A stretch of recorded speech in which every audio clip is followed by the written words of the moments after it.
Olá a todos e bem-vindos de volta para mais um vídeo de hoje. Então, na última semana, a carteira do investidor de sofá subiu 1,31%, enquanto o SP500 caiu 2,42%. No acumulado do ano, a carteira ainda está indo muito bem, com alta de 64,36%, enquanto o SP500 subiu 11,42%. E desde o início da carteira, ela subiu 162,4%, enquanto o SP500 subiu 31,46%. No vídeo de hoje, vamos falar sobre a próxima semana de resultados, pois algumas grandes empresas divulgarão seus números trimestrais. Vamos falar sobre o que aconteceu na sexta-feira, alguns dados do mercado e, claro, aquela ligação que você não quer receber. E então, como prometido, alguns trechos de um ótimo livro, Continue Comprando. E claro, se você perdeu os vídeos de sexta-feira, vou te fazer as mesmas perguntas de novo. Agora, para começar com o que aconteceu na sexta-feira, a carta da Cobasi basicamente publicou isso. Tivemos o SP500 negociando aqui em uma máxima histórica. Depois tivemos o primeiro grande e enorme candle após o presidente Trump divulgar uma declaração sobre um grande aumento de tarifas contra a China e cancelar a reunião com Xi. Depois temos compradores fortes tentando entrar.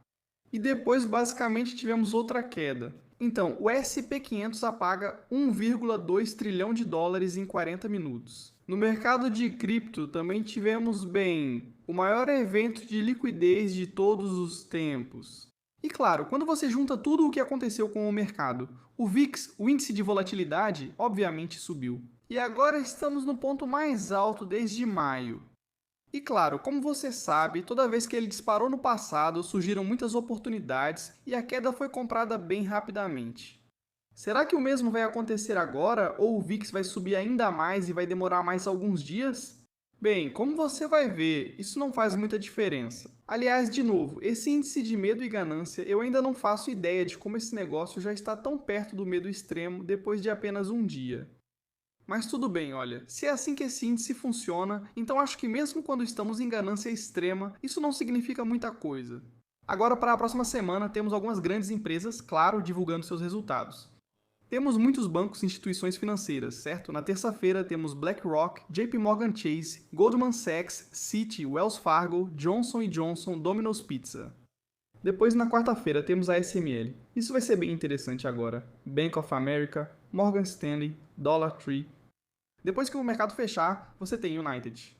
E então, na quinta-feira, outro grande destaque, especialmente no setor de semicondutores e nesse espaço de IA. TSMC e Infosys também divulgam resultados, Charles Schwab divulga resultados. Após o fechamento de quinta-feira, teremos a Interactive Brokers. Seria ótimo ter mais informações sobre a plataforma deles. Muitos dos clientes deles receberam chamada de margem ou não. E então, na sexta-feira, temos aqui American Express, Ally Bank, State Street, Truist. Então é uma semana bem movimentada no setor financeiro.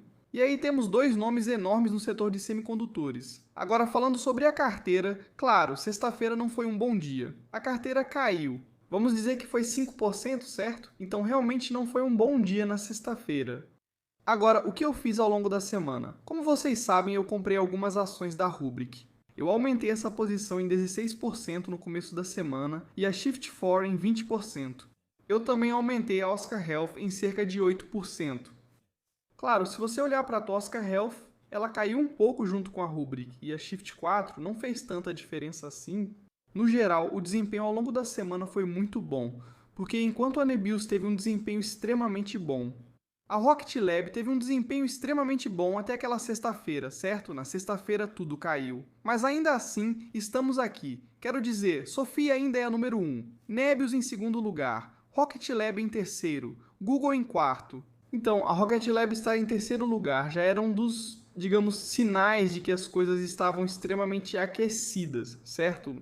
Rocket Lab é uma ótima empresa com um grande futuro. Mas no meu portfólio, ela já tinha superado o Google, o que significa que estava sendo negociada a um múltiplo extremo. Agora, eu ainda não realizei lucros com a Rocket Lab. Eu realizei já em junho, mas desde junho eu comprei quase todas as ações que vendi. Acho que estavam faltando cerca de 25 ações mais ou menos. Vamos ver o que acontece com a Rocket Lab daqui para frente. Mas eu realizei lucros em duas coisas. Primeiro, realizei lucros em Iron depois que, o pessoal do chat basicamente me disse que a posição já estava bem grande. Foi basicamente isso que escrevi. Com a Iron subindo 200% para mim e se tornando uma das minhas maiores posições em pouco tempo, decidi, graças ao chat, vender metade e deixar o resto correr. O eu mais jovem teria sido ganancioso. Acho que o eu mais jovem, né, nem tão jovem assim, eu lá em 2022, 2021 teria sido ganancioso, então eu tinha 1000 ações. E sim, acabou se tornando uma posição absurdamente grande para mim em pouco tempo.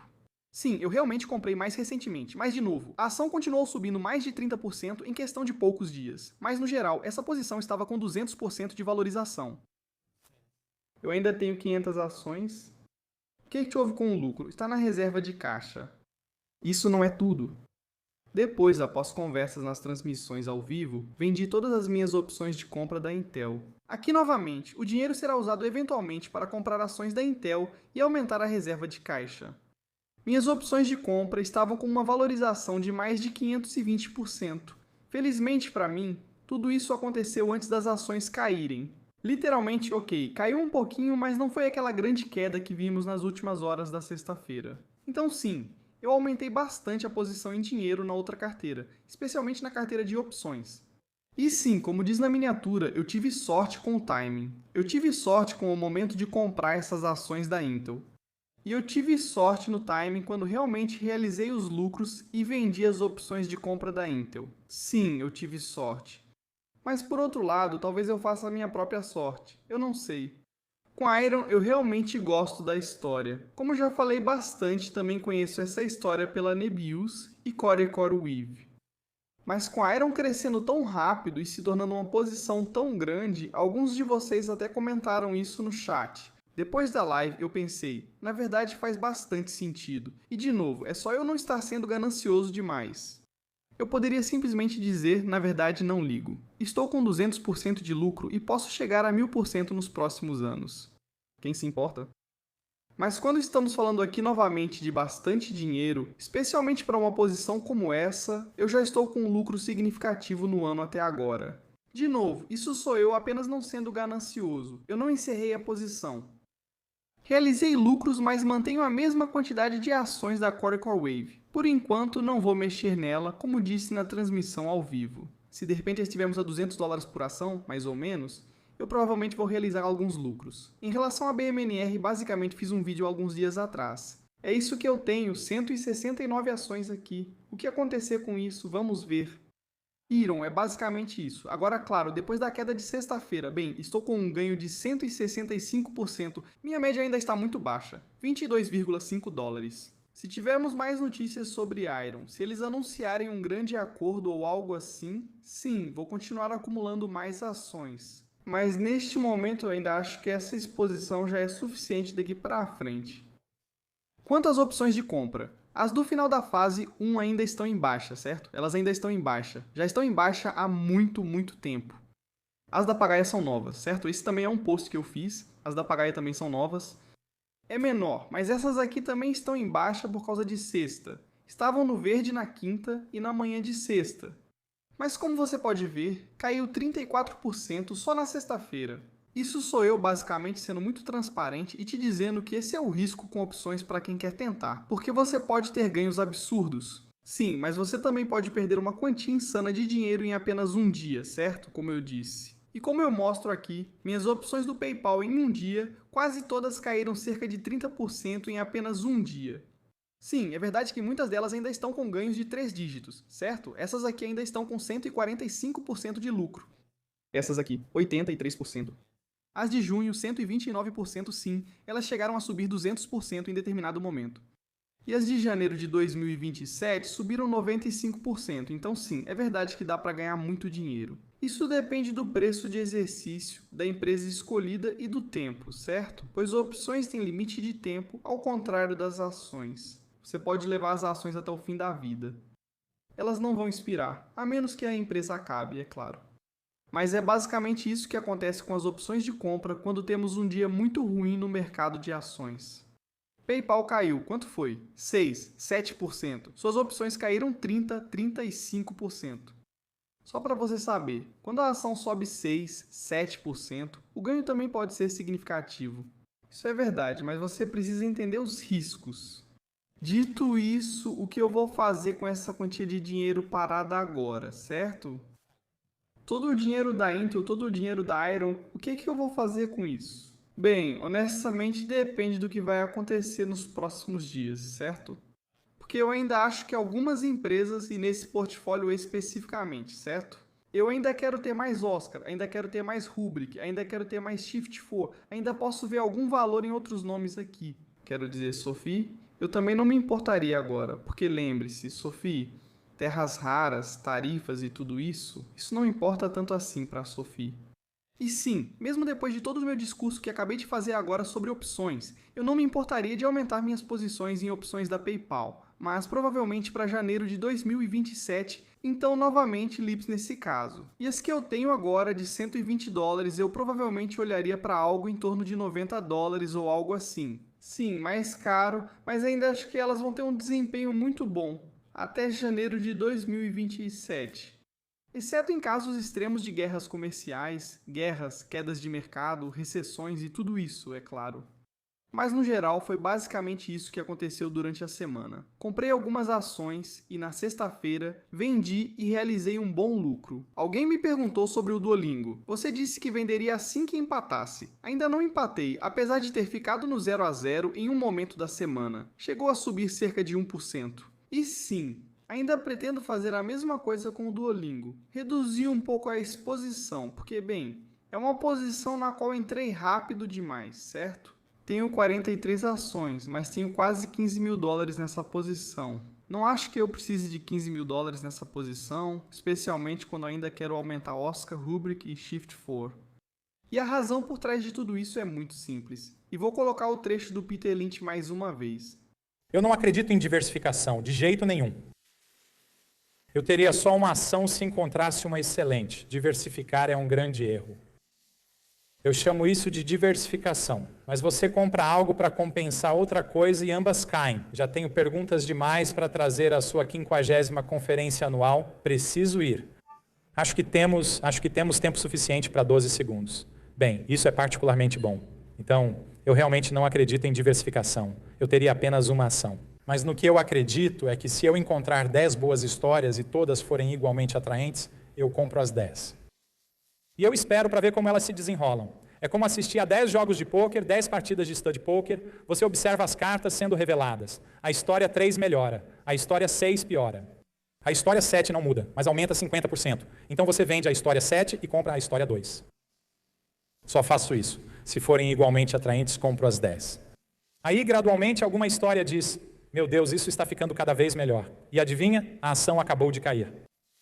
Então você continua acompanhando 10 histórias e, magicamente, por causa dessa regra das ações subirem e descerem muito, aí você aumenta bastante a posição. Você realmente, aproveita bastante. Isso ocorre por causa de problemas na empresa ou queda do mercado. Para mim, é muito simples. E você sabe disso, você já me falou isso no chat, você já me falou isso nos comentários também, certo? Nós não somos casados com nenhuma ação. Então sim, aqui temos 20 histórias, embora na verdade não sejam 20 histórias, porque a principal aqui, a Nvidia, são literalmente só 4 ações. Não importa aqui. Mas eu tenho aqui sim algumas teses. E de novo, as principais posições realmente compõem a maioria ou pelo menos quase metade da carteira. Mas sim, eu tenho muitas histórias, e com o tempo, algumas histórias vão se tornar mais interessantes do que outras. E assim, alguns nomes podem ser cortados dessa carteira para que eu possa aproveitar talvez quedas maiores, digamos, se Oscar cair 20% certo, e se o Duolingo de repente sobe 20%. Sim, é bem provável que eu corte Duolingo para focar em Oscar, pois gosto mais dessa história. A mesma coisa pode acontecer com qualquer outra ação aqui. Uma história pode de repente se tornar muito mais interessante do que a outra. Uma oportunidade também pode se tornar mais interessante do que a outra. Claro, quando você tem uma grande quantidade de dinheiro em caixa, você fica menos inclinado a começar a cortar boas empresas da carteira. Você fica mais inclinado a usar esse dinheiro e aumentar suas posições. Agora voltando ao que aconteceu na sexta-feira e ao que pode acontecer nos próximos dias. Então, claro, tivemos toda essa situação com a China, a questão das terras raras, e aí veio o tweet de Donald Trump, tarifas de 100%, 150%, 200%. A cada segundo a porcentagem mudava. Certo. Eu vou me encontrar com ele. Não vou me encontrar com Xi, pois eles já devem se reunir na Coreia do Sul naquela cúpula em 2 semanas. Então era assim, nós deveríamos nos encontrar, mas agora qual é o sentido da reunião? E depois talvez eu ainda me encontre com ele. Então vamos ver. Quero dizer, já vimos isso acontecer antes. E na verdade temos outra pessoa que disse a mesma coisa. Este é Adam Kobashi, da carta Kobe Kobashi. Uma página muito boa e informativa no X. E ele disse o seguinte: neste momento, Adam Kobashi, analista financeiro e fundador e editor-chefe da carta Kobashi. E claro, Dan Ives. É ótimo ver vocês dois novamente. Adam, você sabe, só para dar o contexto aqui, porque você tem acompanhado muito sobre isso, né? O mercado tem subido e talvez esteja subindo mesmo diante de algumas coisas econômicas bem assustadoras que podem vir por aí. Ninguém sabe, mas ele tem subido. E tem subido porque os investidores de varejo, certo? Não são grandes investidores sofisticados, são os investidores de varejo que têm comprado. Então, muitas pessoas simplesmente compraram nas últimas semanas, certo? Essas pessoas foram esmagadas hoje. Primeiro de tudo, o que são esses insultos sutis aos investidores de varejo de repente? Não gostei desse comentário. Em segundo lugar, se você comprou há algumas semanas, na verdade não, você não foi esmagado hoje. De jeito nenhum. Na verdade, você ainda pode estar no lucro hoje. Se não, no pior dos casos, você está no 0 a 0. Isso é assustador. O que eles fazem? Você acha que Trump vai seguir com isso? Essa queda vai durar? Sim, os aportes do varejo têm sido fortes, como você disse. Acho que esse é o clássico manual de Trump visto em abril, quando ele começa com grandes ameaças que provocam reações bruscas. E então ele começa lentamente a usar isso como uma moeda de troca para chegar a um acordo. E o que ele procura, o que ele vê como um acordo comercial sustentável. E acho que já vimos os primeiros indícios disso literalmente há uma hora atrás. Depois que o mercado fechou, o presidente Trump disse que, na verdade, ainda não cancelou essa reunião com o presidente da China, Xi Jinping. Então acho que esse foi o primeiro sinal disso. Acho que neste fim de semana veremos mais coisas acontecendo. E no final das contas, acho que essa queda vai ser aproveitada para compra. Acho que os fatores que têm impulsionado o mercado para cima nos últimos meses são incrivelmente fortes. Acho que o crescimento dos lucros é forte, a IA é forte, o Fed está cortando as taxas de juros e temos desregulamentação acontecendo nos bastidores. E ao mesmo tempo, o mercado subiu quase 40% em 6 meses. Acho que só faltava um motivo para vender. Hoje surpreendeu a todos e o mercado caiu forte. Mas não acho que isso seja algo que vai nos descarrilar e nos levar de volta aos patamares mais baixos. Estamos tentando aproveitar e comprar na baixa. E eu concordo, acho que o mercado tem procurado desculpas, motivos para dar uma pausa, para cair, certo? Já faz semanas e semanas, na verdade meses, que o mercado só continua subindo e subindo. E tudo que ouvimos é, isso é 1999, isso é a bolha das .com, a bolha está prestes a estourar, etc, etc. Toda semana todo mundo vai na TV achando que é esperto e fala, esses são os dados que realmente se parecem com o que aconteceu há 25, 26 anos atrás. Podemos estar em outubro de 1999. Então isso significa que ainda podemos subir, mas depois que subirmos talvez a gente caia. Certo? Parabéns, de verdade? Coisa de Nostradamus acontecendo aí. De qualquer forma, eu realmente acho que aqui vai acontecer a mesma coisa. Além disso, isso aconteceu de novo numa sexta-feira, o que dá tempo para quem precisa conversar sobre as coisas. Bem, tempo porque é fim de semana. Os mercados abrem de novo na segunda-feira. No feriado de Columbus Day, acredito que o mercado de títulos estará fechado. Além disso, o relatório do CPI, já que há uma paralisação do governo nos Estados Unidos, não será divulgado até acho que 24 de outubro. Mesmo que o governo ainda esteja paralisado, só para sabermos. Então deixa eu falar aqui sobre alguns gráficos excelentes do livro Just Keep Buying. Isso aqui mostra pra gente a estratégia de comprar na baixa versus o investimento recorrente desde 1970. O que você pode ver aqui é, claro, a linha mais escura representa a estratégia de comprar na baixa, e a linha cinza clara representa a estratégia de investimento recorrente. O que você pode ver é que a estratégia de investimento recorrente superou a estratégia de comprar na baixa durante todo esse longo período. Sim, há momentos em que, se você conseguir realmente comprar só no fundo do poço, faz mais sentido do que o investimento recorrente. Mais uma vez, eles também mostram alguns outros cenários. Por exemplo, aqui em 2008, perto do topo, o investimento recorrente faz menos sentido. Por que isso acontece? Porque comprar na baixa, as regras aqui, comprar na baixa só vai comprar perto do fundo, se não for no próprio fundo. A estratégia de investimento recorrente faz você comprar durante toda a queda até o fundo. Ok, mas de novo, se olharmos para o panorama geral aqui, o que você vê é que você não deveria ficar esperando por quedas. Analisando investir aos poucos ou comprar tudo de uma vez em um retorno de 12 meses do SP500, é possível observar isso também em um longo prazo. Aqui, o que está no topo é a estratégia de investir aos poucos que supera a de comprar tudo de uma vez. Se você observar a parte de baixo, onde isso ocorreu mais vezes, investir aos poucos rende menos do que comprar tudo de uma vez. Então, de novo, eu sei que essas coisas talvez pareçam contraintuitivas para você. E eu sei que emocionalmente às vezes isso não faz sentido, mas esses são os dados. Estamos analisando outra coisa aqui. Investir aos poucos versus comprar tudo de uma vez em um período de 12 meses para as ações dos Estados Unidos como um todo. No topo, investir aos poucos supera comprar tudo de uma vez. Aqui embaixo, investir aos poucos tem desempenho pior que comprar tudo de uma vez. E você pode ver claramente uma diferença, muito mais vezes e com desempenho bem pior. E eu queria te mostrar esse aqui porque, bem, é um bom livro.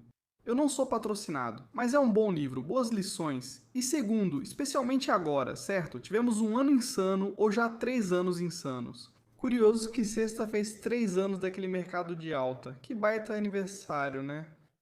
Tivemos um ano incrível, né? O desempenho até agora, pessoalmente, foi ótimo. Mostrei que tive sorte com minhas opções de compra da Intel, que funcionaram muito bem. Agora estou com muito dinheiro em caixa. Por isso, penso que talvez devêssemos esperar para ver o que acontece com essa questão das tarifas. Não estou dizendo que preciso investir cada centavo agora, mas vou continuar comprando. Vou continuar comprando porque ainda estou vendo ótimas empresas a bons preços. Então, após minhas perguntas de sexta, você mudou de ideia sobre o que possui? Se você responder a essa pergunta, sua jornada de investimento será mais fácil, especialmente em períodos de volatilidade. Você tem dinheiro em caixa? Você tem realizado lucros nas últimas semanas? Você tem realizado lucros em ações que realmente subiram bastante, certo? Todas essas ações de mineração de Bitcoin, por exemplo, todas essas ações de computação quântica subiram significativamente nos últimos meses. Você realizou lucros? Ou vamos ser honestos, nós somos gananciosos? Pergunta fácil de responder.